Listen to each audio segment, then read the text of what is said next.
you ever feel like you've lost a sense of purpose or direction in any aspect of your life? Maybe you wonder, what next step should I make in my career or my personal life?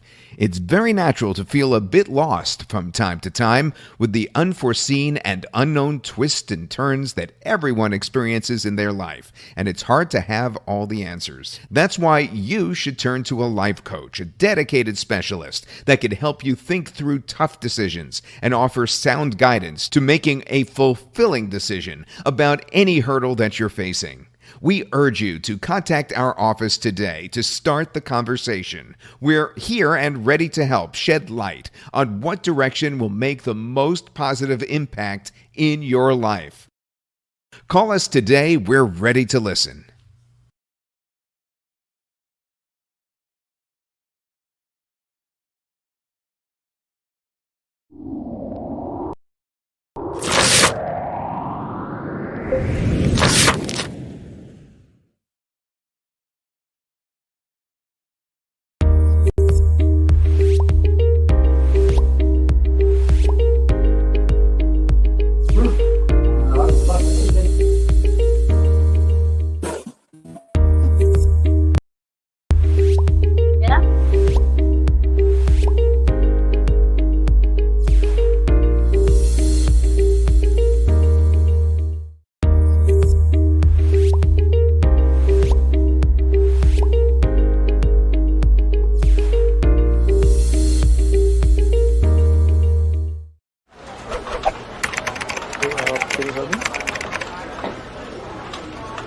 Yes, sir. Yes. So, if any PPT you can share, sir. I have given you a. No, ma'am. I'll share my desktop. Yes, Yes.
Do you ever feel like you've lost a sense of purpose or direction in any aspect of your life? Maybe you wonder, what next step should I make in my career or my personal life? It's very natural to feel a bit lost from time to time with the unforeseen and unknown twists and turns that everyone experiences.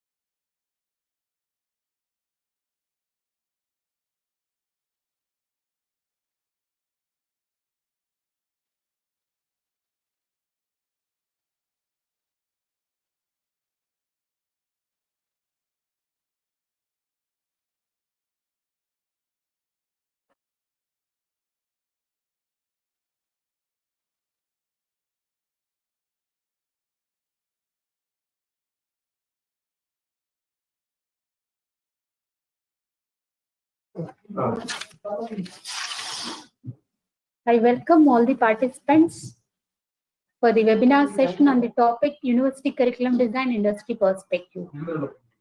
We have a lot of knowledge sharing so far through the eminent speakers on University Curriculum Design Industry Perspective. Now I take this opportunity to introduce our next speaker, Dr. Mani Madhukar, University Relations from IBM. Dr. Mani Madhukar sir has did his bachelor's degree from Hemvati Nandan Bohugan Garhwal University and master's degree from Graphicera University and PhD from Banasthali Vidyapeeth University. Sir has overall 15 years experience as a analyst, professor assistant, and program manager. Currently, Sir is working as program manager, University Relations, IBM, India. Sir has worked with so many startups, ISVs, incubators, and academic institutions towards adoption of cloud. Now, I request Dr. Mani Madhukar sir from IBM to address on this mentioned subject.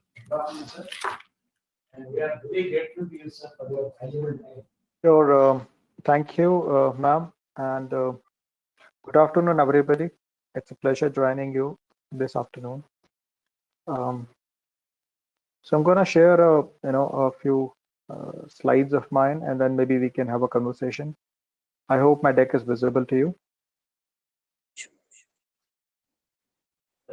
Yes, sir, it is visible. So, can you make it full screen, sir? Yeah, of course. Yes.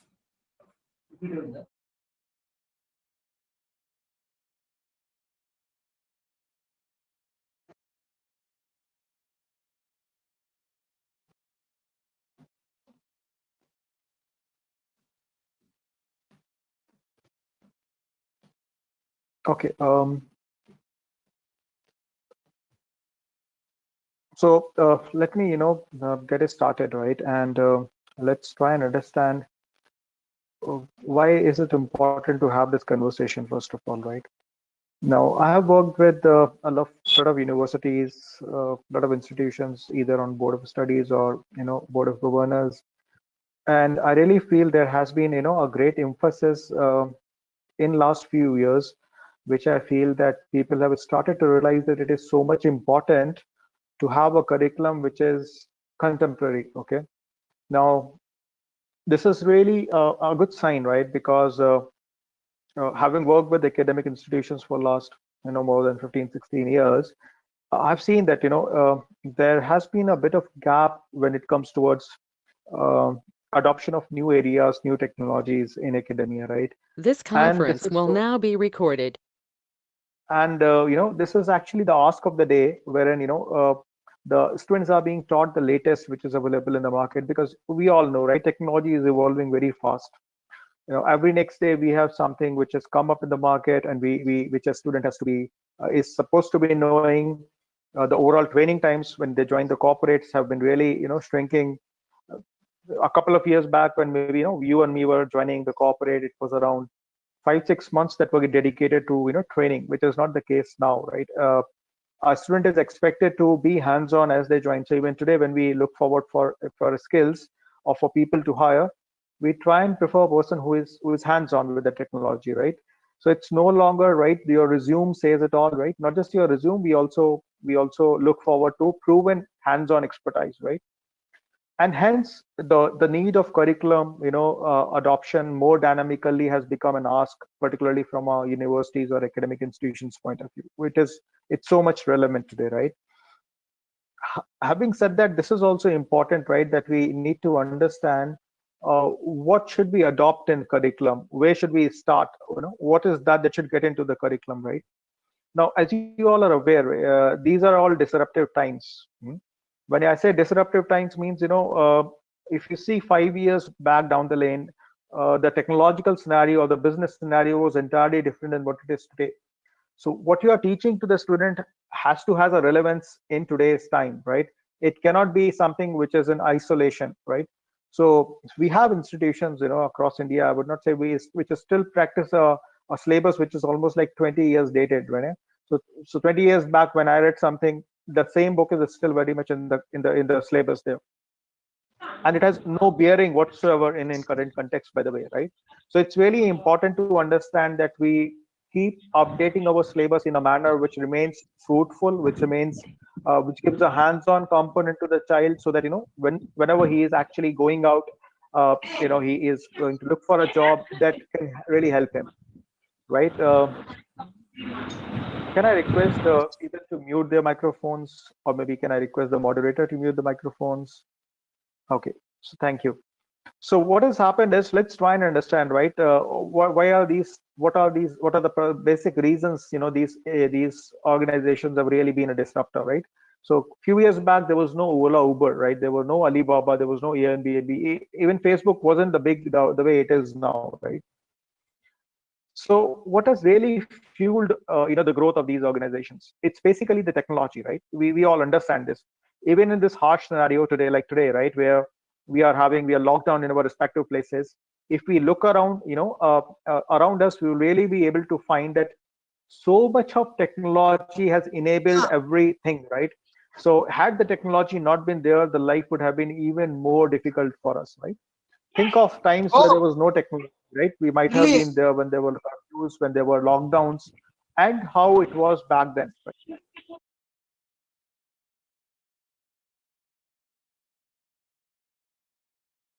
And it's really important to that we keep adopting to new technologies. Okay.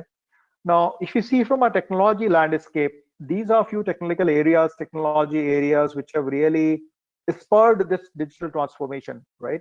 And if you see this stack, you will find all the latest technologies there. I would not say they are latest now because they are all mainstream, right? You talk about cloud, you talk about blockchain, you talk about augmented reality, you talk about artificial intelligence, machine learning. You talk about mobility, you talk about big data analytics. So they're all mainstream technologies now, right?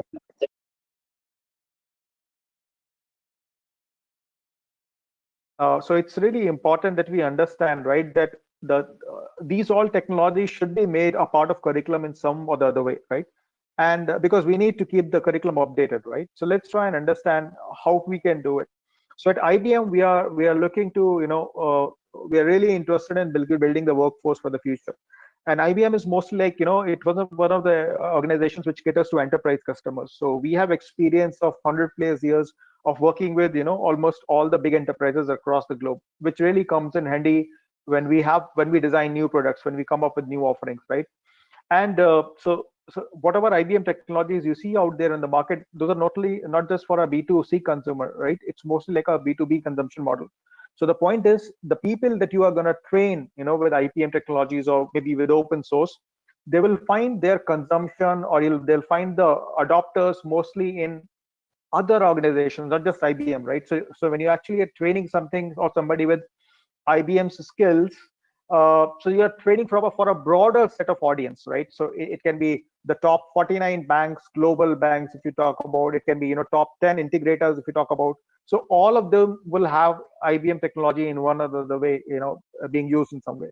So the skill set, the competencies, which are being created using these technologies, using these skills, will be consumed not just within IBM, but then broadly outside of IBM, right? Because there's so many organizations which actually work on these technologies, whatever we're going to talk about, right? The learning, what we have seen, should focus around, three brackets, three basic buckets. One is the theoretical concepts, which is very important, right? Because unless you understand what is the content, what is the topic about, you will not be able to make anything out of it, right? So there has to be good amount of focus. We say almost like 40% should focus on the concepts part, which includes doing, taking theoretical lectures, or maybe, driving it through some PPTs or some videos or whatever way, right? In case it's not face to face, as in the times of COVID-19, it can be remotely done, right? But then 40% of the overall effort should really be concentrated towards getting the theoretical content, theoretical knowledge. Then there should be a very strong focus on hands-on, right? Almost like 25 to 30% of the effort should be put on getting the hands-on experience, because technology does not make sense unless you practice it. You cannot learn a technology unless you practice it, right? And hence, there has to be a good amount of hands-on labs which have to be embedded into the learning. Now, you see, when a student has a campus available, it's really cool that he walks into one of these labs and you've got systems available in the lab, you've got software available in the lab, you've got some hardware available in the lab, so he can do a hands-on. Very cool, very good. But in cases like today that we are having, COVID-19, where everybody is stuck back at home, nobody can come to the campuses, then how do you actually conduct this, right? So that's where IBM Skills Academy, or IBM courses really come in handy, which can really help in complementing that theoretical learning with some hands-on. So what we offer is all these learning exercises, all these lab exercises on IBM Cloud, right? So be it related to AI, be it related to DevOps, be it blockchain, be it IoT, be it, of course, cloud is there in all possible ways, be it mobile applications, be it big data analytics, whatever you can talk about, whatever you can think of, right? All of those services are basically available as cloud offerings, right? So ideally, all these lab exercises, these hands-on components should be taught on some cloud wherein you have those services, the instances spin up, and the students are working on those, right? That way, wherever they stay, right, at campuses, at homes, or across the globe, wherever, they can actually do their lab work. They can work on their hands-on exercises. They can even go through the concepts. That's really important, right? So lab exercises have to be shaped up in a way wherein students can get a 24/7 access to them. It's not just when they're at the campus, but then even when they're out of the campus, because learning has to be made flexible. I'm sure we have got so many academicians here today on this call, and they would all appreciate that with COVID-19, it has really taught us a lot of new things, right? We have to design our learning systems in a way that can cater to students at all points in time, right? It's not that he has to come to campus and then only he gets access to those hands-on software or labs or exercises. You have to shape it in such a way, you have to make it in such a way that is accessible to him from whatever location he is, so that you give him a lot more flexibility to learn at his own pace, learn more flexibility in learning, right? So if he is free in the evening, or maybe he is having a intent to learn in the evening when it's not college hours, maybe he can go up and log into the cloud account, and maybe he can do the lab exercises, right? So we can actually have all those sorts of things, right? And so we can have all those sorts of things, things in our curriculum when we talk about.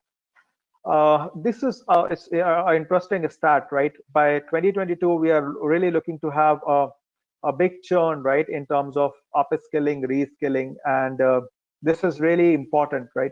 Not just from an academia standpoint, but also from a corporate standpoint. We see a lot of skilling, reskilling initiatives happening across in different organizations as well, right?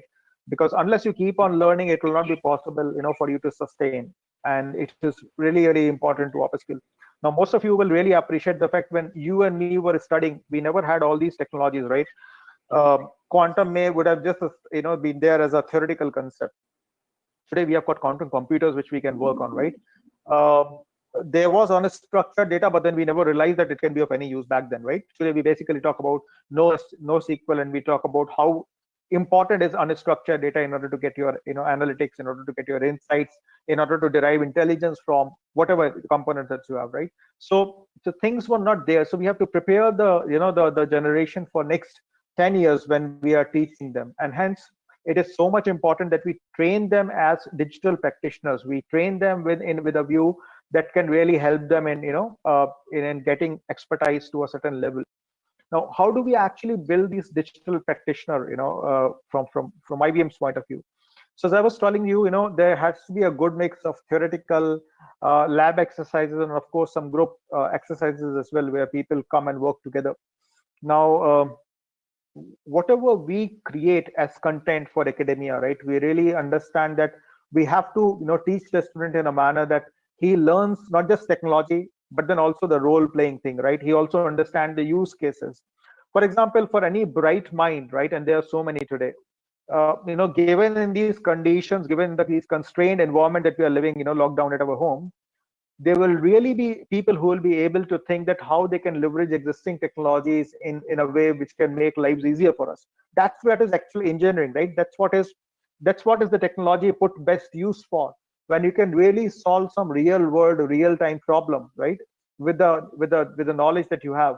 So the idea is you just not tell him or teach him the technology, but then actually you make him a practitioner of the technology. So unless you make him a practitioner of the technology, he will not be able to realize the full potential of it, right? So all these learning that we actually create through courses like Skills Academy and others at IBM, we really have a good mix of use case based learning. We have a good mix of projects which he is supposed to be working. There is a complete 360-degree approach of not just technology, but then also its applications, and how also you can how you can think innovatively. So that's where the design thinking comes into play, right? You basically give him a complete life cycle of an application development, right? How do you conceive an idea? And now, if you have the idea, how do you narrow down to that MVP, right? The minimum viable product. So that's what is really important, that you really identify and you actually could create a solution which can really help in, creating a solution.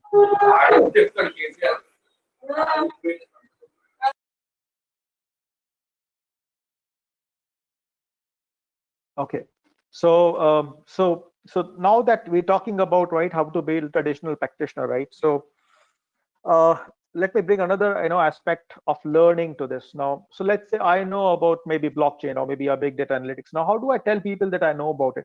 And to what level do I know about it? How do I let people know about it, right? I cannot actually carry a placard, or cannot actually put it everywhere, right? So the most easiest way was, if you remember, we used to have these digital certifications, right? Maybe we go to some UE or a parametric center where we appear for an examination, and that examination has to, supposed to be, set up a benchmark of learning, right? So in earlier days, there was so much, people were interested in doing a Java certification, right? So they will go to a Red Hat certification and they will take this exam, which will really ensure that they have got certain level of, adaptive skills in that particular area, and employers will appreciate that. Similarly, today when we talk about this, right, we basically talk about something called as digital badges, folks, right? So the learning has to be compensated with some metric, with some measurement. Now, how do you measure that? You measure that in terms of some tangible outcomes, right? So one way can be, each learning can be followed up by some badges, like these practitioner badges. So when a student completes a certain X hours of learning in some area, he undertakes some exam. He basically does some project under that. And once he has completed those labs, he's completed those projects, he has done some design thinking modules even. So he basically is entitled to get some badges like this, right? So once you've done an AI course, you can have an AI badge, or you have done a blockchain course, you can get a blockchain badge, right? So that learning has to be coupled with some takeaway, right? It cannot be that you can only have a takeaway after 4 years that you carry a degree. No, you actually give him a takeaway maybe after 1 year, after every 1 year, so that takeaway helps in him seeking internship. That takeaway helps me in participating in hackathons, which are really a cool platform to showcase your skills. They really even help build a brand for an institution, because when your child goes out and he does well in a hackathon, people look for which college is he coming from. Employers look for which college is he coming from, right? Where you get these sort of skills from a student. So that has to be a regular journey, right? It has to be a continuous journey, wherein you give him some tangible outcomes after every, maybe 2 quarters, or maybe after 1 year, or maybe after 1 semester, or whatever, right? Which also will keep him motivated, right? So let's say I have got a 4-year course, right? And after doing the first year, I give him one batch, maybe towards which is about foundation skills, right? Then I have, when he comes in second year, I again give him some more skills in that particular domain, which is of interest, maybe AI, right? So we can say this is a level 1 skills that he has achieved, another batch for him. And then, when he is in maybe third year, you basically give him a practitioner batch, right? So by the time when he goes for a campus interviews, or when he's going outside of the campus for some hackathon and all, he actually can boast of that back knowledge, that hands-on knowledge, which he'll carry along, which will really be a very big confidence booster for the child, I'll tell you. And this is really important from today's point of view, because industries are looking for skills set in a couple of these areas. As I was telling you earlier, these are some 7-8 areas where people are looking for skills, deep skills. And in case you have one, you are like a hot cake, right? Everybody is looking after for you. People want you to join their company. People want you to join their organization, right? So this is what is really important, that you give them some tangible outcomes, tangible key takeaways after a year or a semester like that, which can really help them in getting more hands-on, getting them more exposure to technology, giving them more hands-on approach with the use case environment. They know where they can apply these solutions, right? So as we talk today, I see so many students who are connected, who are trying to implement technology with day-to-day things. So people are facing a challenge in getting vegetables, fresh vegetables. People have started a supply chain on blockchain, right, where They have put every information right from where it is being sourced, what time was it taken up, how much time is it taken into transportation, like that, right? So the point is to ensure that the product that you are getting as a consumer is actually a fresh consumable product, right? So, and technology can have so many utilizations along with that, right? AI can be put to use in so many fantastic ways, as we talk about. So this is one, platform where you can go ahead and you can leverage this. We are also running right now this code challenge, which people, in case you want, they can come ahead and they can still learn. We are providing them a boot camp to learn as well. Yeah, so I'll take a pause here, and if there is any other question, I would actually like to entertain those questions.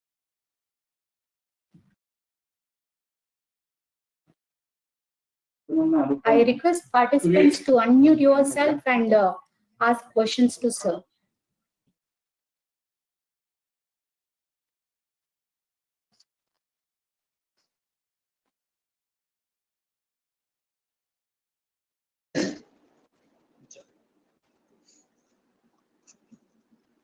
వచ్చిందా option? Sir, good afternoon, sir. This is Dr. Murli Krishna, sir.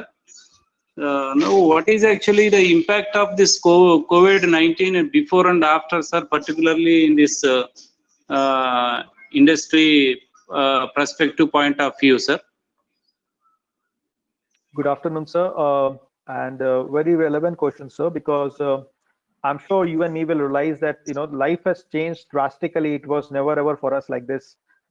All these years that we have been brought up the way we have been brought up, and the way we see businesses growing up.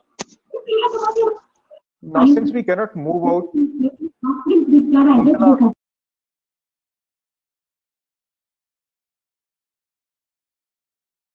people are finding ways how to do remotely, right? So, for example, we had a few freshers to be onboarded, right? Now, this is the first time in the history of IBM that we onboarded them remotely, right? That was never the case. So all these fresh candidates which had job offers from IBM got onboarded remotely, virtually for that matter. Similarly, all the tasks, almost like 95% of whatever we are doing as a business is being done, in digital online mode, remote mode, right? Because people are not going to their offices anymore, right? Similarly, the internships which people were working on, which was supposed to be reporting to their respective units, working with those projects, they're all happening remotely these days, right? Which is a good way, and which has some the flip side to it as well. But then yes, we should look at the brighter side of things, right? I'll give you one more example. Now I do a lot of these events in webinars and web sessions, and a lot of campus in-person sessions. Now when you actually go to a class and you talk to child in a person, out of a batch of 60, there are only few people who will actually come back with questions, maybe 5 people in a class of 60, right? Because most of the time they will feel shy to stand up and to talk and to maybe ask something. I find this really this barrier being broken by this online webinars, because now I find more people asking up their questions more freely, because they are not facing you directly, right? So that apprehension that they had, that inhibition that they had, they could overcome that. So yeah. Sir, my observation, particularly on this, is there any change in this university curriculum design, particularly for the IT industry, with reference to this COVID-19, sir? Definitely, sir. As I was saying earlier, also, see, whenever till so far, the provision was that the child comes to the labs in the classrooms and the labs, and they perform their practicals there. So you would have some licensed software, they would have some hardware there in the labs, in your labs, where the child will come and do a project. Now, what if in this scenario continues for next 6 months, right? What if in next 1 year there is something again which is similar to COVID-19 and which basically restricts all of us who are home? So we need to find a way so that a child can do a lab, a child can study from wherever he is, right? That's why I talked about doing all the lab exercises on cloud, right? So that's not just learning has become more modernized, more contemporary, more what industry needs, but then it's also available 24/7, right? So whenever he is comfortable, maybe day, maybe night, he can log into his account and he can do his lab exercises, he can do the programming, or he can do whatever is being asked of, right? So which is really new, right? Which is really something which has been very difficult. unless he was able to come to the campus, which is not the case now. So going further, you have to devise mechanism wherein you can give the teaching, you can make the teaching more flexible, more flexible, so that he can learn 24/7. Sir, thank you, sir. Thank you very much, sir, for your. Thank you, sir. We thank you very much, sir, for valuable input on various technical aspects to be shaped up to build new future, and also the importance of technology utilization during COVID-19. So, would you like to continue, sir? No, in case there is no more question, then that's fine, ma'am. I would really appreciate if there is question. Otherwise, yeah, that's good. This is good. I request any participant, if you have any question to ask to sir related any industry question, you are welcome. Please unmute yourself and ask questions. I take a choice, please. Yes, sir. Yes, sir. If you have question, Yeah. please unmute yourself. Yeah, And, please. Yes, sir. Yeah, one aspect what Dr. Madhukar was speaking, that's regarding digital badges. There I could get a small doubt. Would it be awarded by IBM or any other company of that kind? And what courses do really need to attend or to complete in order to be awarded digital badges? Would you please brief on these digital badges, please? Sure, sir. So IBM, in association with Credly is a third party which basically provides these badges, right?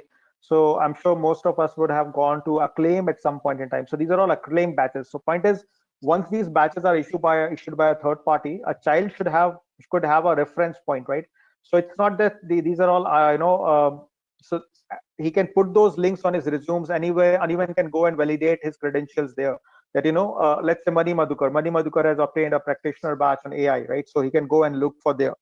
So this is really a good way of validating whatever is being whatever I claim that I have expertise in this area.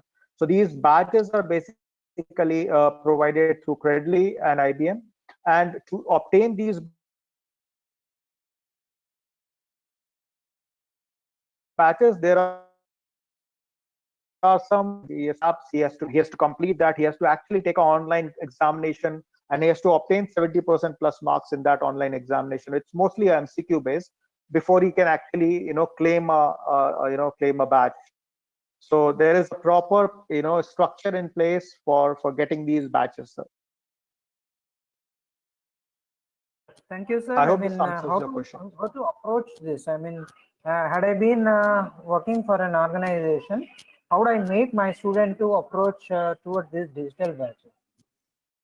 I would recommend, sir, if you can connect with me, maybe on LinkedIn, or you can drop me a mail. I'll be more than happy to come back on that, because this is more like an institution-led approach, sir, right? So you can connect with me on LinkedIn, and I'll be more than happy to answer all your queries there. There is a lot of content which I can share with you on this, how you can approach these. Sure. Thank you. Thanks for your answer. Definitely would be. Are there any questions on chat, ma'am? If they're there, you can let me know. No questions in chat, sir. So actually, we are asking participants to unmute themselves and ask questions during the session. So further, any questions from participants?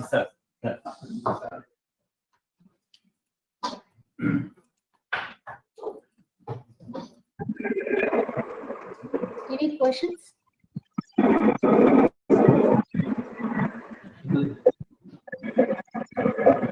As Mani Madhukar sir is from University Relations at IBM, so I expect to ask quality questions.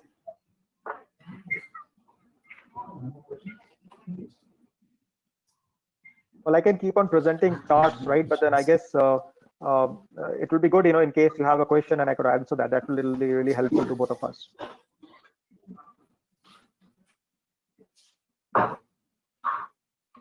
Thank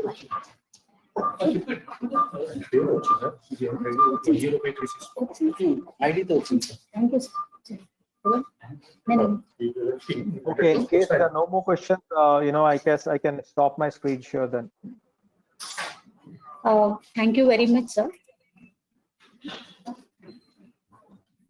Sure, ma'am. Thank you very much, sir, for your valuable inputs on various technical aspects to be shaped to build new future, and also the importance of technology utilization during COVID-19, where stress for conducting online classes, online certification courses, and getting hands-on through cloud for various technologies, the emphasis on flexible learning by the student, which is very much required. We thank you very much, sir. Once again, we thank you very much, sir, for your valuable time. Thank you, ma'am. Thanks a lot. It's a pleasure. Now I take the privilege to introduce our next speaker, Dr. Suresh Chandra Satpathy, Dean Research and Professor Computer Science in KIIT University, Bhubaneswar, Odisha. He has around 25 years experience in teaching and 10 years in research. He did his PhD in computer science from Jawaharlal Nehru Technological University, Hyderabad. He has overall 100 above publications in national and international journals and conferences. He was and he is program chair for 20 more international conferences around the world under Springer Publishing. He has professional affiliations with IEEE, CSI, ISCSIT, and he is Secretary Treasurer, IEEE CIS Society, Hyderabad section. I take privilege to request Dr. Suresh Chandra Satpathy Garu to take the session forward. Thank you. Hello. Yes, sir. Sir, I have given you Can you- organizer, so you can share your PPT, sir.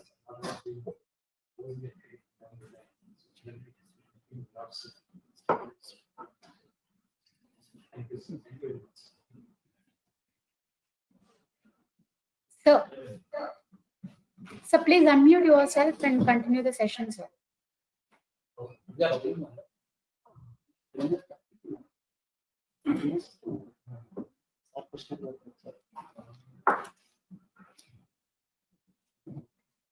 Hello.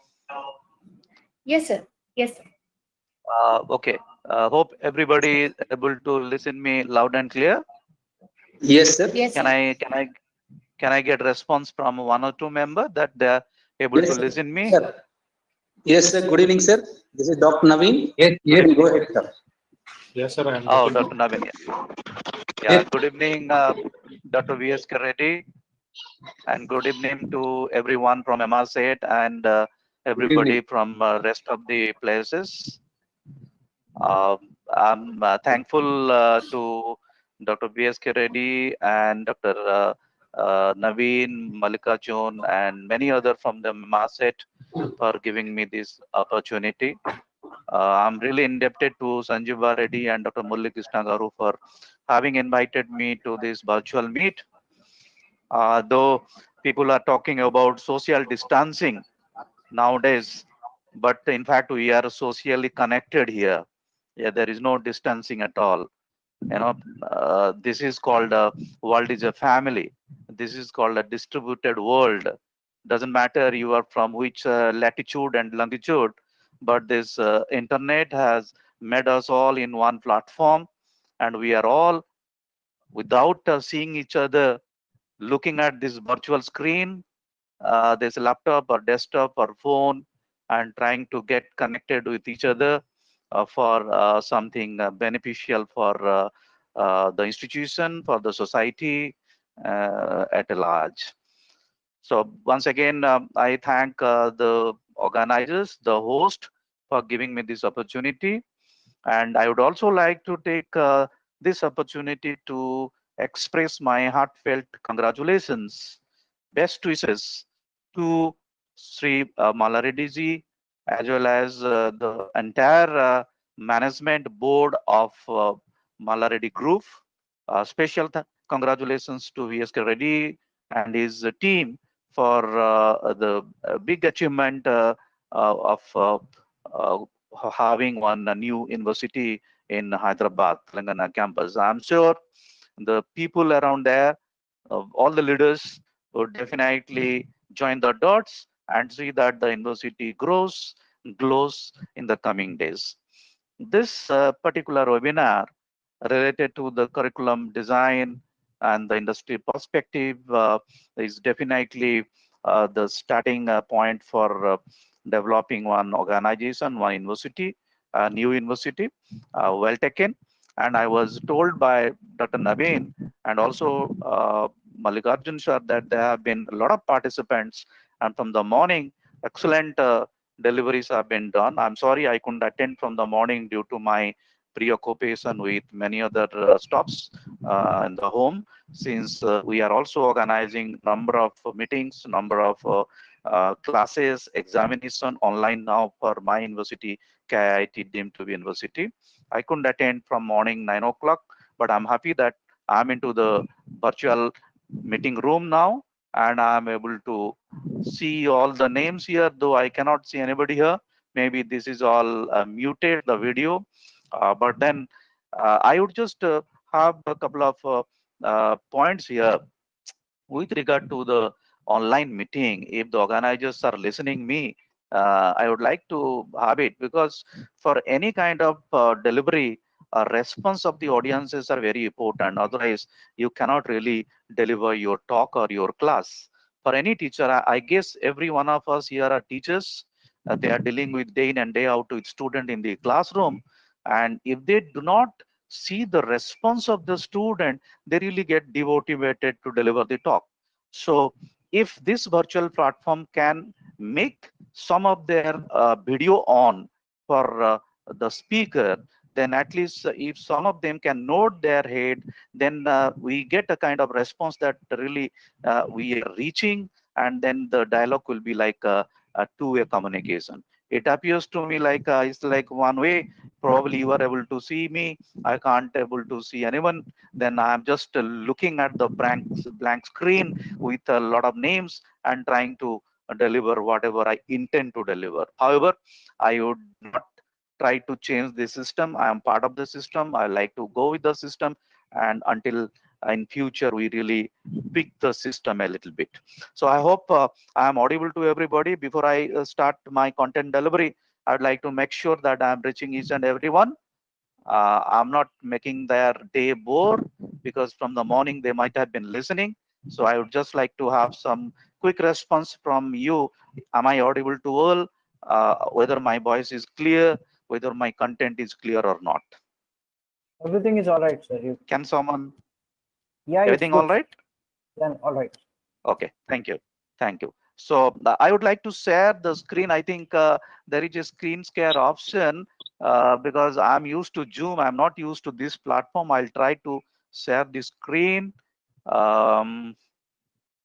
Let me see. How do I share the screen? No, not this one. I'm sorry, not this one. Sir, sir, you can share. Yeah.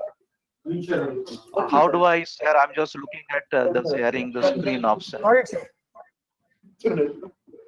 Did you get the screen? Yes, sir. Yes, sir. Okay, okay, fine. So you are able to now get the screen. And in my first screen, it's curriculum design guiding principle. Is it visible? Yes. Yes, sir. Make it full screen, sir. Full screen, sir. Okay, I'll make it full screen.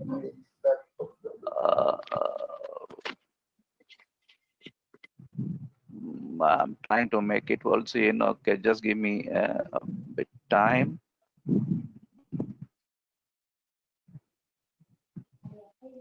Is this okay? No? Yes, sir. Yes, sir. Yes, sir. Now it's fine. Is it fine? Yes, sir. Entire screen is coming to you, or there is any overlapping? No. No, sir. It's clear, sir. Okay, fine. So I have been asked to speak about curriculum design for the industry perspective. When I joined, I could I could see some of the slides from the last speaker. And in fact, I guess he must have touched all the important points from the industry point of view, because the gentleman was from the industry. And I could just see that there are some slides related to a number of technologies, to the computer science and all. So I'm sure you all have received the feedback or received the input, how do you tune your curriculum towards the industry?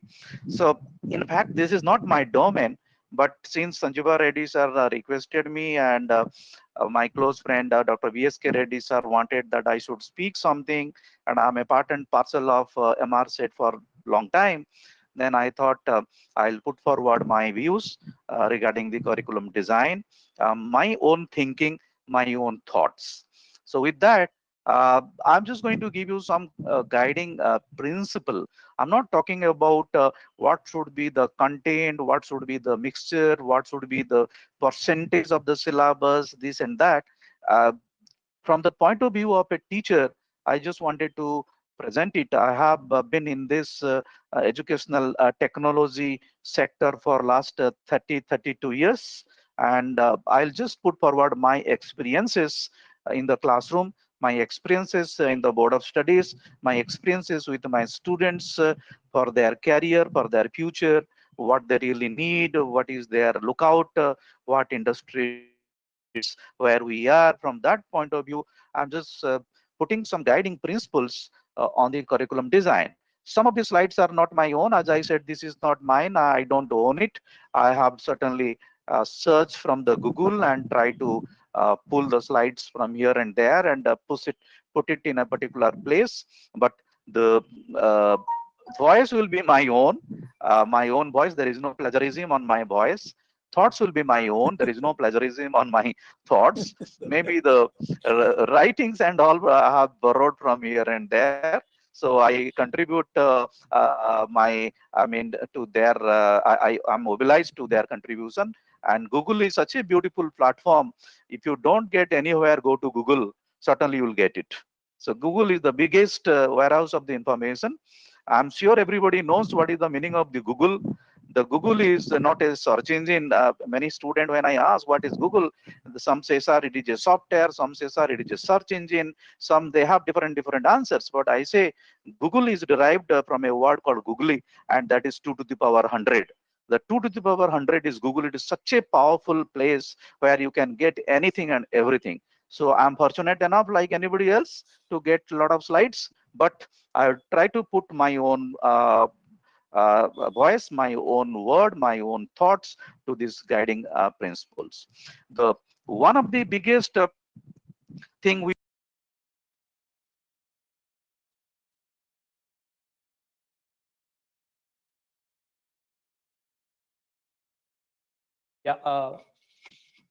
Soon we'll be getting him back.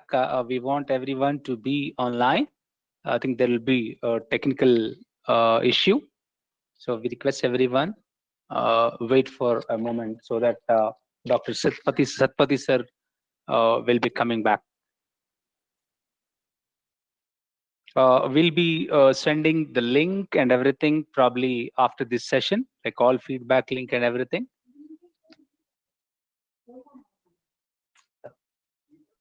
So we want everyone to be in the session, and by the meanwhile, we'll be working on that.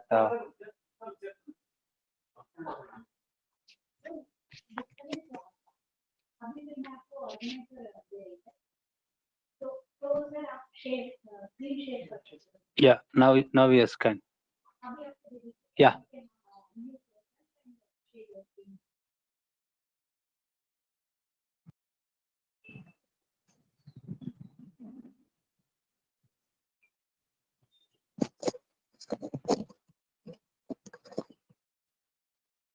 is this okay now?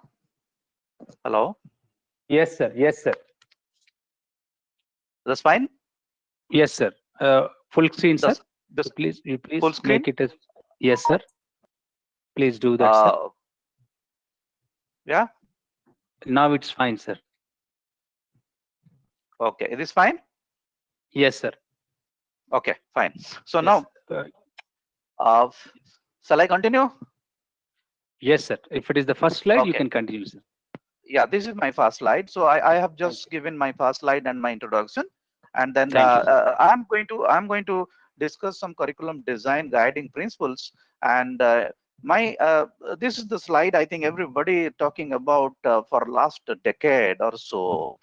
Since I have taken up the chalk piece in my hand, every time in any meeting, the principal, the director, the authority, the vice chancellor, the board of studies chairman, and every professor, every industry personnel who visits our campus, they talk about the gap. You can see the gap. I don't know whether it is Dr. Mallikarjun or Dr. Naveen having the stretch hand, but there is a gap existing between the two sides. One side is your academia and other side is your industry. So the gap is really botheration for every one of us for so many years, even more than 2 decades. We are talking about one particular thing always, that after delivering or after preparing my student for 4 years, when they go to the industry and I get a feedback that the student is not ready. This is the feedback every industry they give us, that your student is not ready. And then they say they would like to put them into finishing school. Something called finishing school, they say we would like to put them. They say your student has gone through the program of 4 years, whether it is mechanical or electrical or electronics, it doesn't matter, but your student is not industry ready. I'm sure every one of you must have heard this particular statement many times from your recruiter. I'm 100% sure when they come for recruiting, after the recruitment is over, and then when you contact the recruiter, why so many less students been qualified or selected, then you get a common answer that there is a communication gap. The students are not communicable, their attitude to be developed, the fundamentals are not good, the coding skills are not fine. These are the common type of sentiments or common type of statements we all hear from our recruiter, from our industry partners. That really a bothering thing for we educationists. That is really a very troublesome statements for all of us when we sit down after the recruitment and try to dissect what went right and what went wrong. So, and then we realize from their statement that probably there is a gap. Why probably? Yes, there is a gap. The gap is, what is the gap? Is the gap related to the topic? Is the gap related to the content delivery? Is the gap related to the communication? Is the gap related to the practical aspect? What is this gap is about? So we first must analyze what is the gap, and this gap we have to bridge, and there may be number of ways to bridge the gap. There may be number of approaches to bridge the gap, and one of the approach is definitely can be to some extent amended is by curriculum design. We can start like charity begins at home, so we can start from the very basic curriculum design so that the gap is reduced. But definitely the gap will be existing. Now we are talking about the gap, we have been talking about the gap. I can assure you next 20 months after also, when you cross verify, you will find out that we are also talking about the gap. Why this gap? The gap is the pace at which the industry moves, the pace at which the educational technology industry moves. I will not be wrong if I call education as a technological educational technology now, because we are into almost technology. So the pace of these two are really changing. The industry is very fast. They adapt to new technologies, new development, innovations, inventions. And when we train the student, we mostly focus on the fundamentals and the basics, and we try to build a foundation, and on that foundation we try to make some verticals, and probably we are not able to reach that vertical. And that's the reason when our student is out after 4 years and still we find there is a gap. Now, how do you really bridge this gap? So one, as I said, which already the organizers have taken initiative called curriculum design. So definitely, if we can look at the curriculum, and we can definitely work on the curriculum and try to see that the gap is reduced. So presently in the coming, in this century and ahead, when we try to develop our curriculum, we must make our curriculum learner centric. So that's very important. When I say learner centric, it is student centric. It should not be the teacher centric. It should not be the delivery centric. For last couple of years, people were talking about student centric. When I go to the class, I deliver what I know, but I must deliver what they want to know. This is called a buyer's market. Nowadays, never, this is a seller's market. I cannot sell whatever I am producing. I have to sell whatever the demand is there to buy. If I go to any shop, I ask for the product. If it is a mobile phone, I ask for, I need such kind of devices. And if it is there, I purchase. Otherwise, I don't. So if it is a buyer's market, if the customer, it is a customer oriented society now. We all look, the all product are developed based on the customer's requirement. When it is a customer oriented society, then why not we also develop the customer oriented curriculum? And who are the customer for us? Obviously our students, obviously our people. So our students are our customers, and the students are the learner. Of course, teacher is also learner, but students are also the first learner.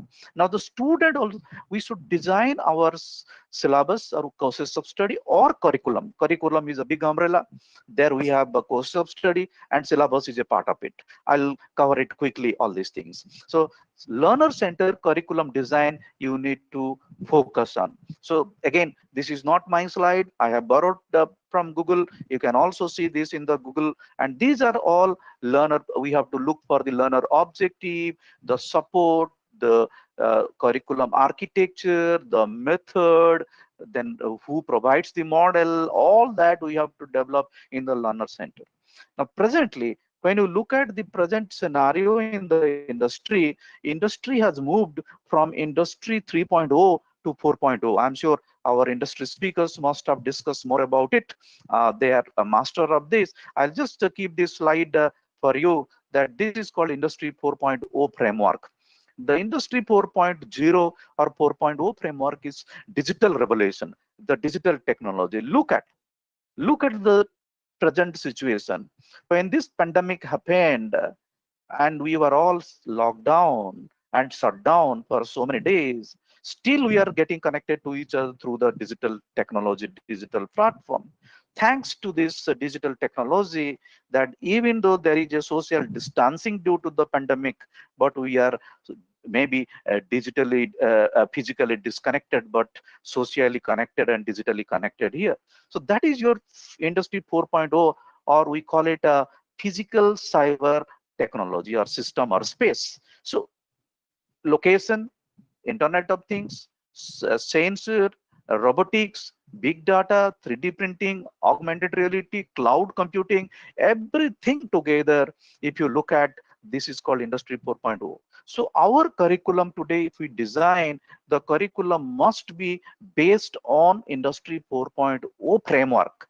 We cannot go out of this, because as I said, it is a buyer's market. We need to plan our product. We need to prepare our product based on the demand of the industries. And demand of the industry is that when a child comes out from your school or from your university, from your college, doesn't matter he belongs to which branch, but he must be well acquainted with this framework or these technologies. Whether it is a mechanical, he must know how the smart sensor works, or if it is electrical, electronics, or even agriculture scientist and all, they must know what is sensors, what is IoT, right? All those are all very important aspects for designing our curriculum. So I would urge my colleagues who would like to reshape their curriculum for the next generation should not forget this industry 4.0. Moving ahead, for next few minutes, I'll be just going through these 6 points quickly. So, these are all well-known points. I will not spend more time on this. Just I would put forward and give my own perspective. So, what is the curriculum? I'll tell you what are the type of curriculum we have, then we go for the curricular determinant, what we have to find out, and what are the steps in the planning, and how do you involve the participants or the stakeholders. This is very important. Curriculum designs will not happen by 3 or 4 or 5 people or HOD or principal or few professors sitting in a closed chamber. In curriculum design, the stakeholder must be involved. I am thanking to the organizers when they called the industry perspective, when they said that 2 industry participants were there, and AICT FAST chairman was there, and DN Reddy, a renowned educationist, was there, and many other people were invited to discuss on this. Similarly, we have to also listen to the parents. We also have to listen to the students. What is their view? Our alumni, our society, the neighborhood. Then only we can design a good curriculum, the industry-ready curriculum, or the curriculum which really give back to the society. Now, when we get any kind of autonomy, when I said you are getting your university, so definitely you are getting your autonomy. When you are getting your autonomy, now what do you mean by autonomy? Autonomy means you can have your own innovations, you can have your own experimentations, you can expand, maximize your potentials based on your requirement and the limitations. You can improve your quality because you are autonomy, and you can take some courses which are having societal relevance. Your teachers can totally involve in the entire system. You can build the confidence between the student and the teachers. You can have the transparency in teaching and evaluation processes. You can also even increase the scope of the educational reform, and you can make your own pace for the implementation. If you are a starter, you can go slowly, and if you really go faster, then you can implement new technologies and all much faster way. Hope I am audible. Hello. Yes, sir. Yes, sir. Yeah. Yeah. Fine. Yes, Yeah. sir. Yes, sir. Yes. In between, I'll just request to give response so that I know that I'm audible. So the autonomy means is not that syllabus formation alone. So many a times there is a myth. The myth is the university is autonomy in admitting the student. University is autonomy in charging the fees. University is autonomy in conducting their examination. University is autonomy in setting their question paper and all that. That, of course, we have the autonomy in that, but beyond that, what other autonomy we can really enjoy? We must focus these autonomies, the quality improvement autonomy. We can have the IQAC cell, internal quality assessment cell, and we can assess our syllabus, our course of study, our delivery system on a regular basis, and then we can have a plan how to further improve this. Even you can have some reformation in the educational system, and we can have the transparency in our evaluation system. I must tell you here, because when I'm talking about evaluation transparency, let me tell you, at KIT University, KIIT deemed to be university, we have really a very transparent evaluation system. You'll be surprised to know this. Let me tell you what is that we follow, because certain best practices can be borrowed and can be taken. It is not plagiarism. It is like following the best practices. It is not copy paste. It is following the best practices. In our university, we have a very transparent evaluation system. Now, what is the transparent evaluation system? Whether it is our internal mid examination or whether it is our end sem examination, everything, those are all evaluated online. I mean, soft copies that come to us, we evaluate. Before we freeze the marks, we open entire evaluation to each and every student. Unlike few other universities where unless the student pays some fees, he cannot see his evaluated script. We don't follow that. We keep everything open. All our papers will be open to entire student. Each will have, of course, his login. He can only he sees his own or her own, but doesn't matter whether he has paid the money or not for evaluation, re-evaluation purposes. He or she can see entire his script, and if he or she has some grievances, there is a point wise, there is question wise, beat wise, the scope will be there. They can write their comment that yes, I have done this, why I was awarded less, or I have explain this how I am wrong. And again we have to evaluate. You can just imagine, when I deal with the two theory subject, nearly I deal with 150 students. In a class we have 75 students, so 150 scripts I check first time for end sem examination, and then I keep it open to our student, and we give us a window like 7 days, and almost 80% of the student, they always give their feedback, because everybody wants to have some scores, some marks. We know that CGPA and grade really matters the most for them. So even though they do not have any justification, they always write, sir, please award 1 mark more, so why this is less. And mostly they compare each other, because they sit down nearby, and one fellow opens his script, this fellow opens his script, and they compare. And as a teacher, everybody must have evaluated. When we evaluate as a teacher, we cannot ensure that all 75 scripts I can evaluate in a equal parameter. There will be definitely little bit, because it all depends in which mood you are. It all depends in which day you are seeing, which time you are seeing. Sometime you give 3 marks, somewhere you might give 2.5 marks or 3.25 marks. So there is a possibility of some kind of differences when you evaluate, and that really gives a scope to the student.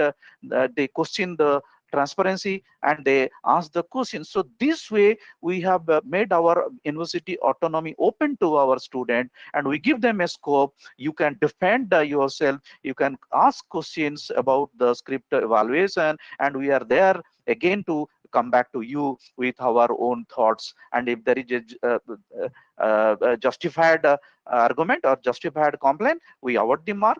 If there is not justified, we cannot simply say, yes, I have checked, and we are whatever I have given marks is whatever I have evaluated is perfectly all right. So that way we would do. So when I say the autonomy, I just wanted to give you this as an example. Autonomy is not always about framing your own curriculum and syllabus. Autonomy is also about this transparency. How much of transparent you are, what level of transparency you are setting up in your university pattern. Then only probably you will be industry ready, and your candidate will be ready for the market, and then people will buy the candidate. So let me go ahead. We know what is the meaning of the curriculum. Is the plan of educational experience offered to a learner. There are number of bookish definitions, but I like this definition. Is a plan of educational experiences offered to a learner under the guidance of an educational institution. So it is not only courses of studies, it is not only syllabus, it is not only outcome based education, it is entire educational experiences. We call it curriculum. It's a Latin word. I think running chariot, it is a Latin word. From that Latin word it has come. It is the entire experiences we want to experience through the curriculum design. Now, these are the 6 steps in the curriculum design, which I really liked when I went through these steps. The first step is you have to identify the principles and the purposes. Second is entitlement and enrichment, breadth and balance, teaching narrative, resources, review and evaluate. The entire experience is this. See, if you look at the curriculum design, only if you look at the courses of syllabus, it is only step 3, the content. If you look at it, is only the content. It is not anything else. It is only the content. But rest of the 5 are nothing but your educational experiences, what really you experience through this curriculum design.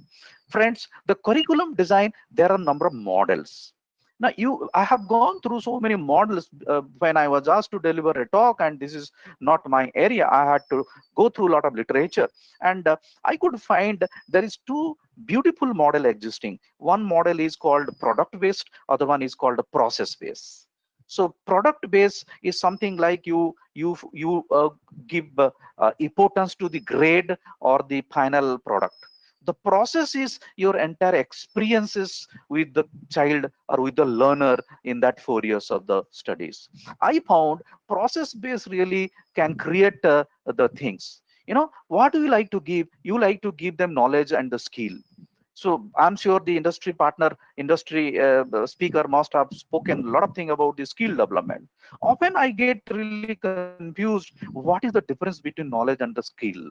Are we delivering knowledge to our student in the college or university, or we are delivering the skill? I heard one beautiful talk from somebody, and he was explaining the difference between the knowledge and the skill. So what is knowledge? Knowledge is about knowing how a car is working, how the automobile, the machineries, the carburetor is working. That is called knowledge. But skill is able to park your car in a very clumsy marketplace. That is called skill. Sometimes even you know how the car is functioning, how the automobile is functioning, what is the function of the clutch, what is the function of the gear, accelerator or machinery, all that. But when it is a busy road, you cannot really back, you cannot really park, you cannot really take the side, and that is the skill. So we need to blend these two to our student in our curriculum design. When you are talking about breadth and balance, the step 3, developing the content, then we need to definitely club this too. I'm sure many of my electrical engineer friends here, they know how the wiring are being done, how the AC motor is working or DC motor is working, and many things about the power system. But if there is some short circuit in their house, I'm sure they must be looking for a guy who is only matriculate or ITI to come and fix the problem. So that is the skill. The knowledge is confined to a book. The skill is confined to the practice. So when you convert this knowledge to the practice, you become the skilled entrepreneur, you become the skilled engineer. So our requirement is to convert our student to the skilled engineer. And if you want to make them skilled engineer, then blend the both knowledge as well as skill in our curriculum. So these are the 6 steps we can follow. Now, what is the component of the curriculum? You know, the first is definitely the learning objective. All of we know that we are following the NBA outcome based, so we know that. Then of course, syllabus to be designed. So first of all, we must set the learning objective of a BTech, let's say computer science engineering courses. So we must have the learning objective, LO1, LO2, LO3, LO4, all that. And then I'm sorry, the power is caught here, so I'll be looking a little dark. Doesn't matter, I'm originally dark looking, so it further adds more dark to my body. So anyway, that's a part of humor. Now, next is selection of the organization of the content, the syllabus. Then the most important part is pattern of teaching learning, including time schedule. Friends, whenever we design any curriculum, mostly we focus on the content, the second point, syllabus. We never focus on pattern of teaching and learning. We always sideline this. But I must tell you the 2 and 3 are clubbed together, because if your syllabus will have some project oriented syllabus, then your teaching learning will change. If the syllabus will have some experimental type of syllabus, then your teaching learning will change. If the syllabus will have some analytical bent of syllabus, then your teaching learning will change. So that's the more important point. The second and third point we must see, when you design a syllabus, you also side by side think about what should be the pattern of teaching and learning for a particular syllabus. Not all syllabus will have the same type of pattern and teaching. For example, in my, let's say, third semester, I have 5 courses. All 5 courses may not have the same type of teaching and learning. Some may be project oriented. I mean, a boy has to sit down, do some experiment, then only learn. Some may be simulation oriented. Some may be we have to go outside of the campus and gather data and then do the learning. Some may be totally algorithmic oriented. Some syllabus may be mathematical oriented. So based on the syllabus and the teaching learning, we can club this too. And then finally, the program assessment and learning resources. Program assessment we have to do time to time, and learning resources also we have to acquire the quality learning resources. Now, 2 type of curriculums are there. Quickly, I'll brush through. One is called discipline-based curriculum. Discipline-based, that is subject-centered. Number of independent subject, the learning is fragmented, memorizing, always memorizing, cognitive type of thing, repetition, and there is no interest and relevance. So this is called discipline based. Nowadays, discipline based is not sought after. What is more useful nowadays is competency based curriculum design. That is called activity based learning. The focus is on the task that a successful graduate need to do later as a competent professionals. So we need to integrate, as I said, knowledge and the skill along with attitude for doing a professional task. That's very, very important now. You can't limit yourself only to the knowledge. You cannot think about as a discipline only. When I talk about the discipline, it is product model. You are developing a product. Doesn't matter what is the process, the product is important. But the process model is your competency based curriculum. In this competency based curriculum, from the day one, from the day the student comes to your campus, you start working on him or her, and that working is integrating the knowledge, the skill, the communication, the attitudinal changes, the value based education, the societal contribution, all that we have to inculcate in the mind of the child. And that means I need to definitely design or devise some kind of curriculum which gives a scope to that, and that is called competency based curriculum or activity based learning. So this is the most important thing we must focus when we are designing our curriculum. Now, core curriculum with electives. Common, some curriculum must be common to all students. Two-thirds of the time to be allotted for core, and then we can go for the competition. It's like drawing the foundation and then verticals. We should have some common. We know we are doing it as per the ICT norm, as per the NBA norm, that 30 to 40 credit will be from science, from 60 to 80 credit will be professional core, then elective will be 30 credits, open elective will be some credit, right? All that we are doing it, we are used to it, and that's process we have to follow. So in this, core curriculum must attend, some must attend and must pass.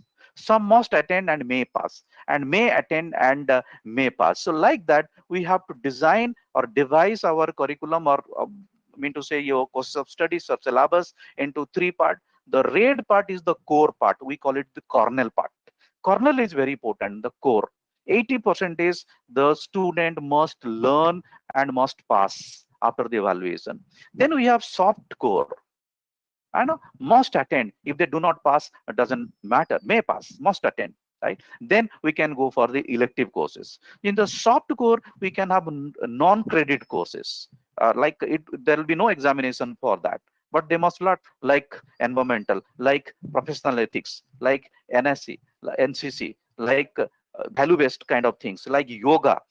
They must know this. These are the soft things we must inculcate, because we are not only designing one engineer, we are really giving a society a human being, and we need to also focus on that. They must attend this. Even if they are not able to pass, that doesn't matter, but they must attend, they must listen, they must acquire the knowledge. That's very important point for that.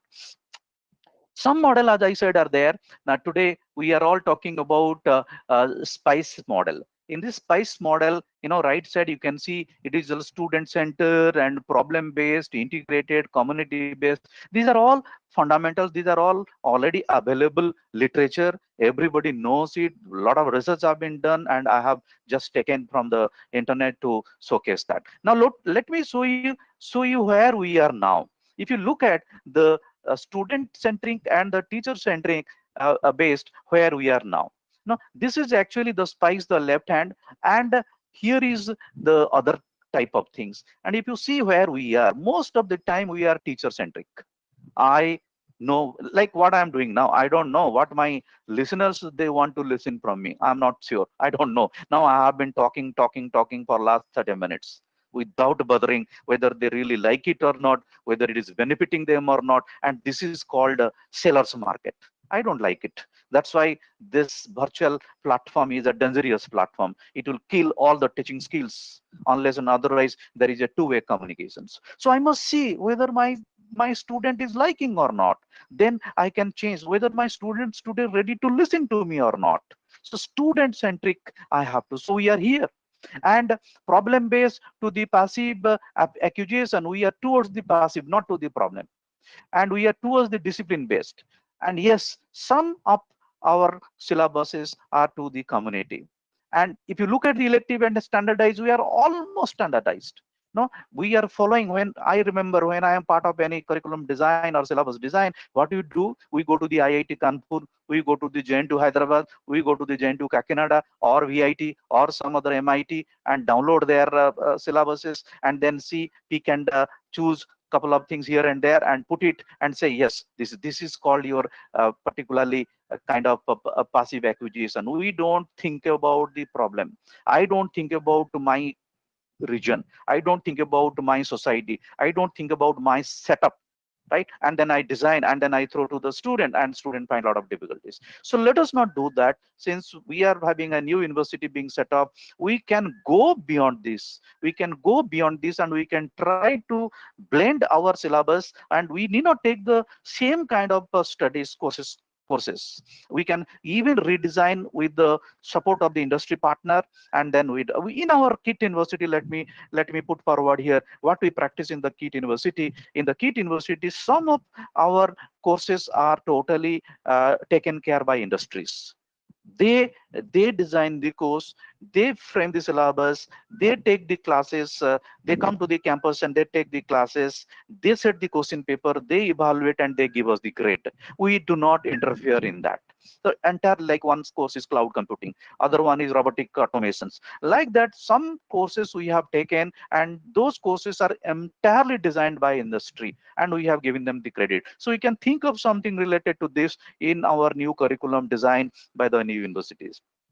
Now, professional needs are most important. Communication skill, management skill, socio-political and legal issues and ethical issues, all this must be part of our curriculum design. At least some credit must be given to this. Some courses on the management skills, how to manage organization, how to manage the money, the communication, all that have to be included in our courses. So deterministic of the curriculum, we have to definitely see the social and industrial advances, educational advantage, and we have to go through the MHRD guideline, and we have to see also the employability and national employment generation policy. All these we have to take into account when we are designing the curriculum. I cannot design a curriculum alone as a standalone, because I am designing the curriculum for the society, for the industry. So I am guided by certain principles of the government of India, UGC, AICT, MHRD. I can't go beyond that. Similarly, if I'm looking for the international platform, I have to think about the ABET, I have to think about the IT, I have to think about the IEEE, and I have to also take their guidelines so that my student are competing with the student across the globe. That also very important to go through. So these are all the educational things we can share. I'm just keeping this. Now, this is a model I have downloaded. Let me not talk about the model. I have already explained it. Now, bringing innovation in the curriculum. Now, what type of innovation we can bring to our curriculum? Mostly the innovation to our curriculum. Yeah, right. It should be need for national, local, global. That's very important. I have to look at the local also. I can't really always design my curriculum for the global need. I have to see what type of industries are coming up near to my campus. And also I have to see the institutional. What is the goal, mission, or vision of the institution? Is it matching with this or not?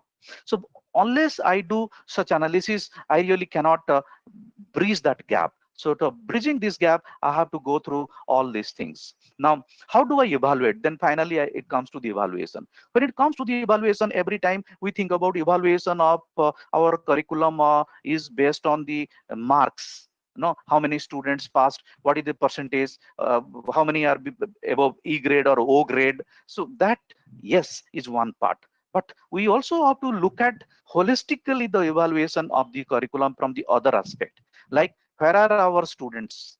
Which demographic of population we are getting? Are they from the rural background? Are they from the urban background? Are they all city based, village based? What is their vernacular medium? I have to also see that when I'm evaluating. And what are they? what is their fundamental societal setup, how do they perform, not only in the examination, in all their life, social accountability, these also I have to look at. And along with that, a curriculum can be evaluated based on the job market, whether my curriculum is able to create job, can bring job, employability ratio, industrial corporate demand and supply, and the scope of R&D, since innovation, invention is the most important part for our industry, for our educational system. So we also need to see whether there is some kind of R&D aspect in our curriculum design or not. So this is what I thought I'll share with you. And then how do you do it? We can do it, think, pair, and share is the most important thing we have. When you design, you have to think, pair, and share. So to think, pair, and share, we need to involve all stakeholders, participants. Unless you involve everybody, your alumni, and all of the stakeholder to be involved, industry partner and your board of governors, management body, everybody to be involved, and there may be a different model, jigsaw model and other model to do. Then one and one they can think, then they can pair their ideas, and one can come and share on the platform, then other can discuss. This vigorous workshop to be done before really a good curriculum design comes up to the to our fold.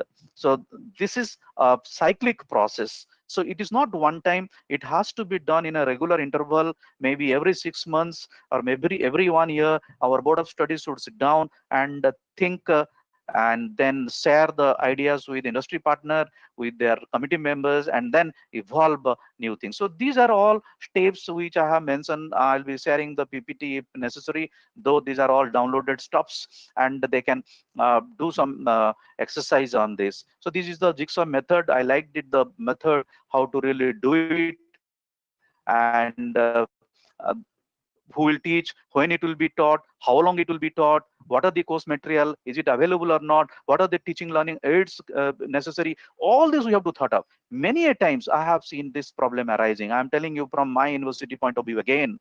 Recently, for our PG courses, MTech courses, before I joined, these people, they made one syllabus, and interestingly, I mean, unfortunately, we do not have teachers to teach. We don't have a single textbook on that. Such kind of catastrophe should not happen. When we are designing something, we should keep it in mind who is going to teach. If the teacher is not available, then we must recruit.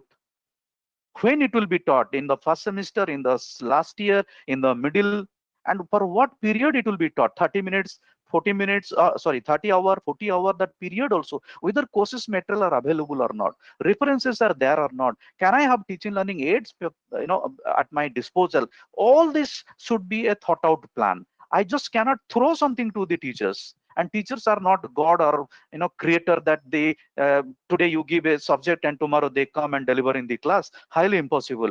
After 30 years of teaching, when I go to the class, I read twice, and sometime I also kneel down. I also cannot understand, because the industry trend is changing, the technology is changing, the expectation is changing. So we need to also have the support system from the industry. Industry should come ahead and support, other academia should come ahead and support, and university can tie up with a number of universities abroad or institution in the country, so that this can be developed. Only when the curriculum is developed keeping in mind all this aspect, I'm sure a teacher can be trained, and then the teacher can go and deliver and can definitely do best for the society, for the industry, and for every one of us, for the teacher learner.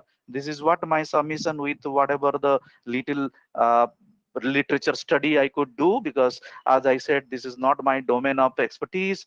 I have just borrowed something. I am thankful to Dr. V.S.K. Reddy for giving me a chance to learn something about the principles of curriculum design. Now I understand the mistake I was doing when I'm designing the curriculum. Now I understand the requirement, the need really when we design the curriculum. So this is what I wanted to submit to entire audience.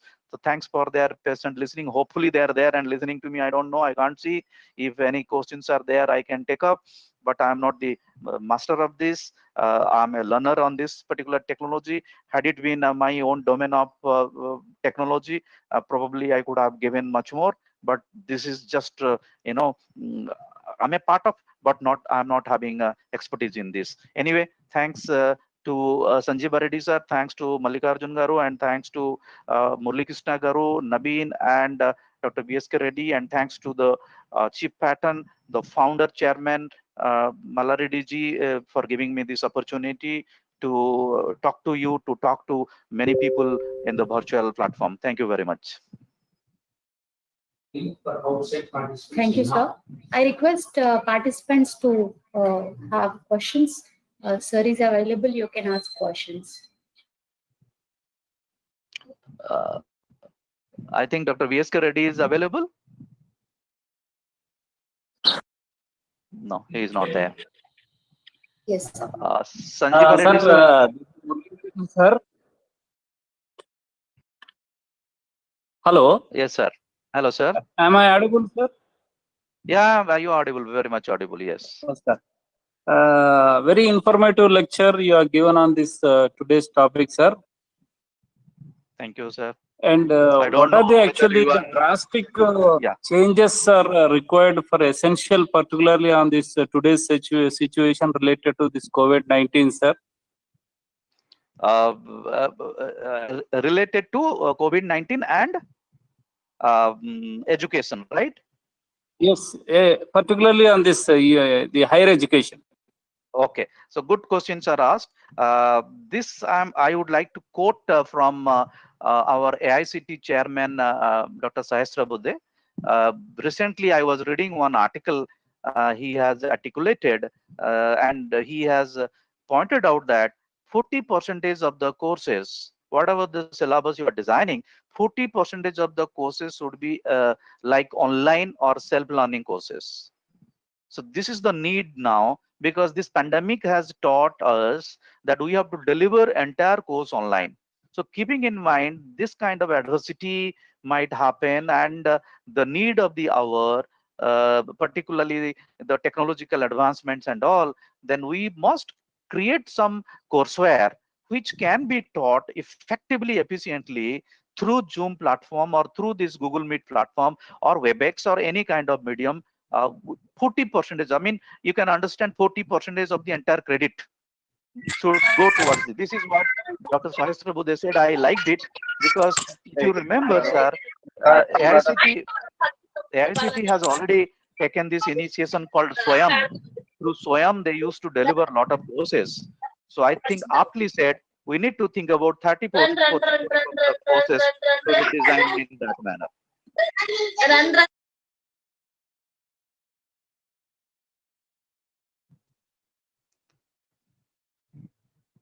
Sir? Yes, sir. Now you can talk. Yes. Yeah. I said 40% of the courses should be designed in such a way that can be offered online through different platform, digital virtual platform to the students, or student can learn on their own pace as a self-learning technique. That's the need.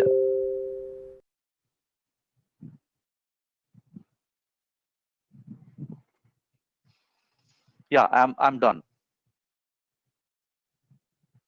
There is a question from Kailash, sir.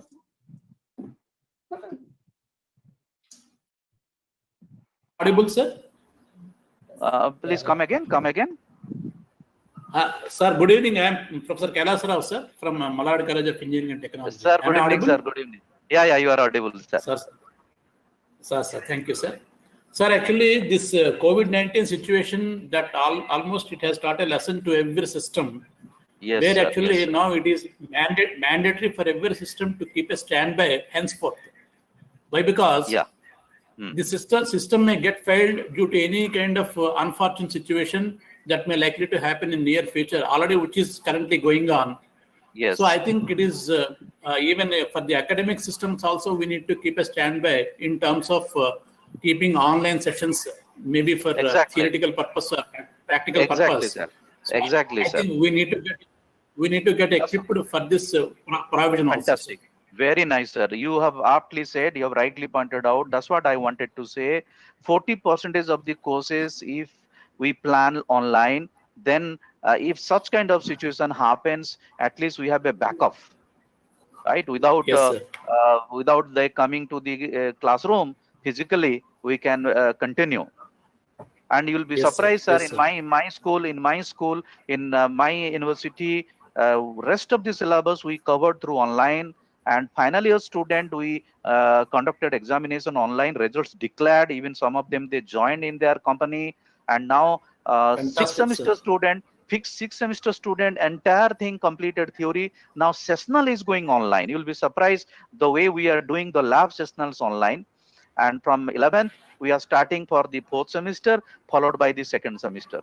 By this month end, we are completing entire thing, and July 1st, we are starting our classes, academic session online again. Subject distribution already started, and we are getting our own subject. We are preparing, and now we are preparing in such a manner so that we can deliver even practical online. Because of course my department is computer science, so it's not a big deal, but for electrical mechanical it might be a little tougher. So but for us it is all simulation, it is all software. So we are now equipping ourselves. Even we are trying to purchase some devices. I'll share some devices which are available in India, in Pune. Beautiful devices. You can see how this works, and you can do physics experiment, chemistry experiment yourself, and you will see directly there. That devices are available. Very nice to hear, sir. I think you are way ahead compared to so many institutions in the country, sir. Really. Thank you, sir. Thank you. Thank you, sir. Thank you very much. Thank you, sir. Anything else, sir? I'm happy to at least listen to your all voice after a long time. I request participants to ask any questions if they have. If they don't have, they can post the question. Yes, sir. Participant, you can post the question in a chat session also. Yes. Good evening, sir. I'm Dr. Ilamaran from Malaysia. Sir, good evening. What's the time now in Malaysia? Must be 3 hours ahead. 6:45, sir. Yeah, 2.5 hours ahead. Yeah. Good evening, yeah, sir. Exactly. Good evening, sir. Actually, it's a nice and informative talk. Since morning, I was attending all the sessions. Thank you, sir. I would like to get some information on how to conduct. Could you share me how your mechanical department doing or conducting the practical classes, sir? Because in Swinburne also we are doing online classes by using learning management system Canvas. We are doing online test, online class, everything. But we are a bit struggling with the practical classes, even though we are posting virtual labs, but students are not happy with that. So that I would like to get some information from you, how to make them to comfortable in that aspect, sir, practical aspect. Yeah, thanks. Thanks for your query. First of all, number one, I belong to the School of Computer Science and Engineering. So for our courses, it is not that difficult to really conduct the examination or practical classes. You know, everything we do through simulation. Mechanical, your point is well taken. Definitely, it is a very tough job. I'm not very sure how the School of Mechanical Engineering is doing it, but one thing I know, that they have a standard operating procedure they have devised. Probably they are using, say, again, these virtual simulators now. Probably that's what my guess, but I cannot say with certainty what exactly they are doing. But I know they have started. And as far as the dissatisfaction of the students are concerned, that is still there. We have report that students are not very much satisfied with this, and still we are trying to evolve. We are also trying to search for the solution for this problem. People are searching for the vaccine for the COVID-19, and which is not yet seen in even distance possibility, remote possibility. The same way we are also searching for this. And if anything is there, please feel free to contact me. I have my number 9002 49712. I repeat, 9002 just for a while, sir. Yeah. 9002 9002 49 49 712. 712. Yeah, this is my WhatsApp number. You can. I will repeat again. 90002499712. Fantastic. Very good. So that's I absolutely will right. contact you through So you WhatsApp, can just save this. Yeah, this is my WhatsApp number, and I have a very good. I usually I travel Malaysia. Lost a lot of time because I have some collaboration with University of Mara, right? Technological University of Mara. Yeah. So definitely I'll share if I know how they are doing it, and you too share if you can find some vaccine or some kind of solution for this kind of virus. Yeah, even currently we are looking for practical classes. Okay, even for examination also we identified how to reduce the malpractice. But only thing is practically we all the stuff facing regarding not only for mechanical, even electrical, electronics got the same issue. Conducting the practical classes during online session. That's what we are looking for the solution. What you say exactly say looking for the solution for the COVID-19. The same situation, sir. Because when definitely I will share with you, this is sir. Unprecedented situation, so we have unprecedented action. We can't exactly. help. I agree with that, sir. Exactly, I like it. Thank you. Thank you very much, sir. Thanks for sharing. Thank you very much. Thank you, sir. Thank you. Any other participants to ask questions?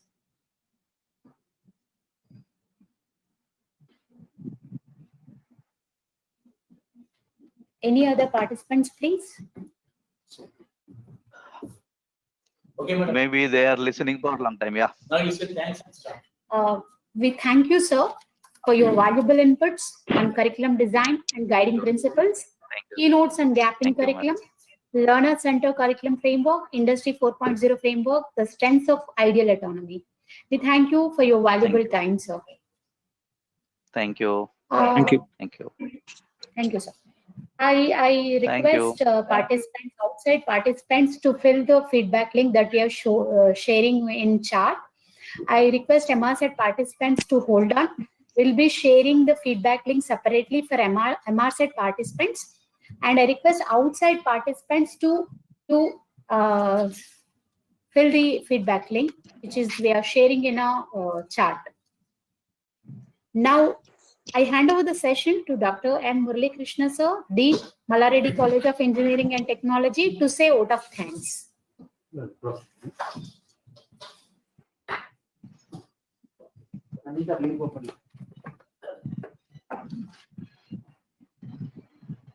Magudako.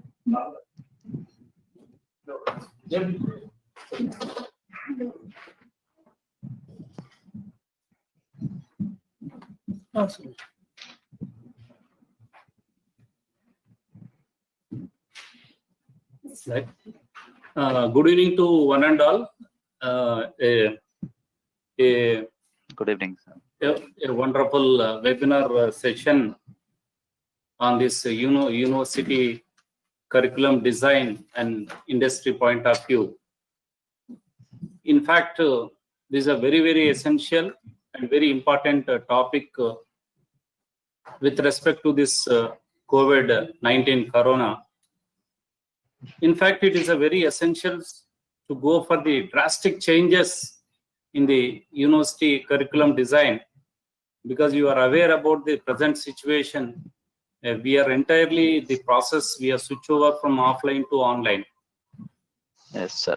And this is very, very essential because an industry point of view, and today about the 7 eminent personalities, 4 from the academics and 3 from the industry, they are given very valuable sessions, lectures. You see the technology, how we are interacted with the 7 personalities at a time in a single day. You see, one person is from US, other person is from UK. There is one person from Bombay, Bhubaneswar, Delhi. The participants are coming from Malaysia and all. These are all actually possible with the technology to link these, share their views. You see, the very valuable sessions today we are able to experience with the present technology. And we supposed to actually addict the online technologies. And for us, actually, the universities, present universities, they have to go for the change in the design of the curriculum, particularly to meet the industry 4.0. We thank all these eminent personalities today. We have given the valuable lectures by namely Dr. D.N. Reddy Garu, Vice Chancellor, former Vice Chancellor, JNTU, Hyderabad. Sri Dr. V.S.K. Reddy Garu, Principal, MRSET. Dr. S.S. Manta Garu, former Chairman, AICT. And Sri Dr. Amiya Bog, Vice Chancellor, Lincoln University College. And Sri Murali Padmanabhan Garu is from Varchusa. And Sri Mani Madhukar Garu from IBM. And lastly, the most efficient lecture be given by Dr. Suresh Chandra Satpathy. And in fact, we have been noted all these sessions, valuable lectures. And in future also, we want to conduct some more webinar on this, particularly on the university curriculum design. We also thank all the participants, particularly on this entire day session. They have been listening very patiently and giving this valuable feedback and interacting with these sessions, particularly with the resource person. Once again, we are thanking you very much for all the participants, for all these the eminent personalities. Thank you, one and all. Thank you.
Yeah, all participants, especially MRSET participants, you can try with the feedback link which I have sent at 4:49, which is the bigger one, not the link which is given to outside participants, because it will be a problem for outside participants if we use at the higher number.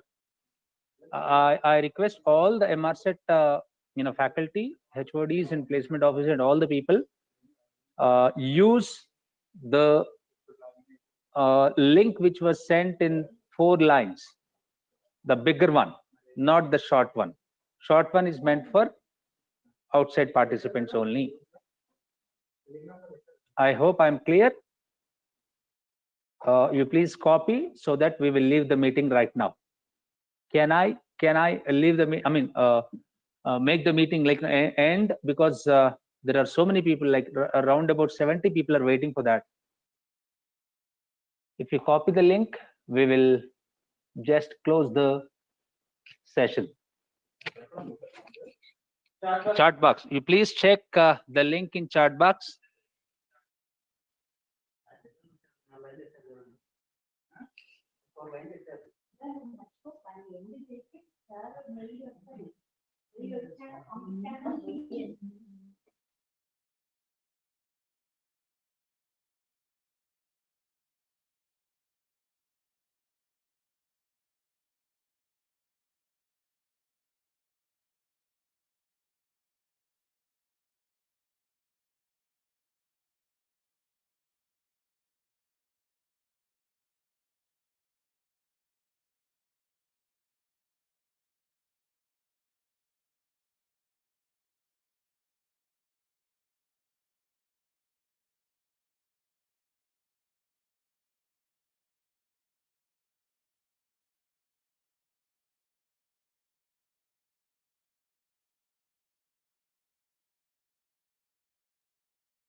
Okay,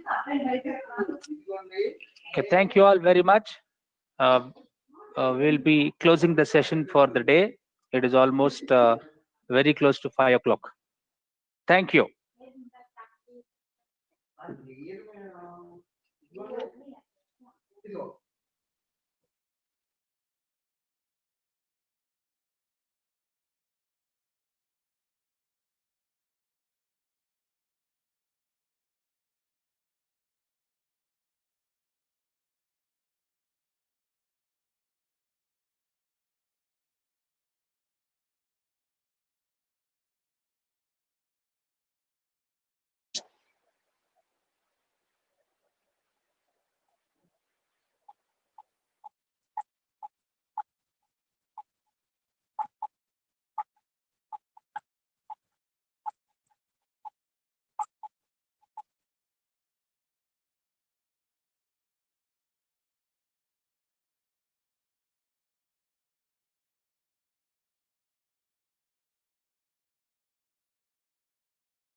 Now reviewing our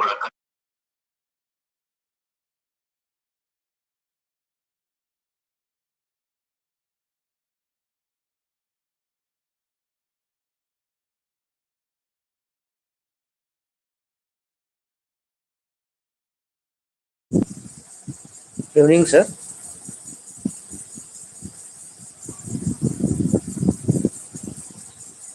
Good evening, sir.